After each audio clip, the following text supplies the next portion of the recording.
chia đưa tình kia do tôi cũ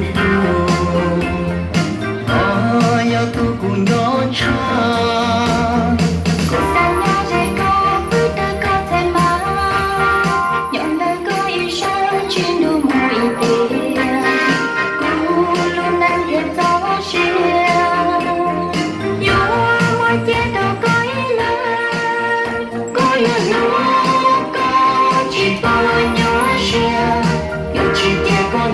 lần thơ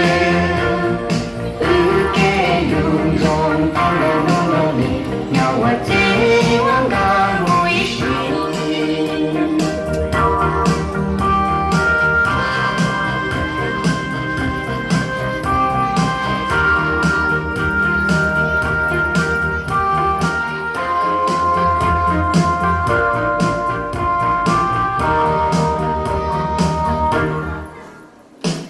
giờ thì cô tao to nhớ qua trái có thì tao không sung thia bơi lùi thằng đồng cô yêu cứ cầu lo tròn chỉ đang chờ cô con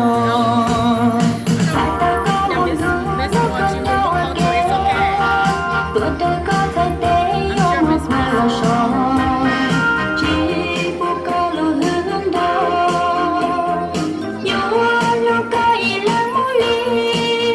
cô yêu luôn có chỉ bao nhỏ xưa lúc chỉ theo con thơ lần kê luôn rồi ta đâu đâu đi nhau ở chỉ muốn ga mùi xin rồi cô có trao hóc cô luôn xuân thiên có rong có gì xia đôi tình có kia do tôi cũ ya tu cũng nhớ cha sao nhớ dây có với ta có thành nào nhau nơi có ý xa trên đường người kia luôn đang theo gió xưa dù mà tiếc đâu có ý lớn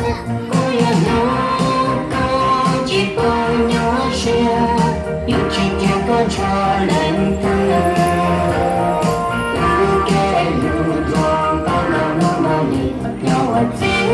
muốn ga mùi xin cô yêu nhớ chỉ cô nhớ xưa yêu chỉ tiếc không cho lần thơ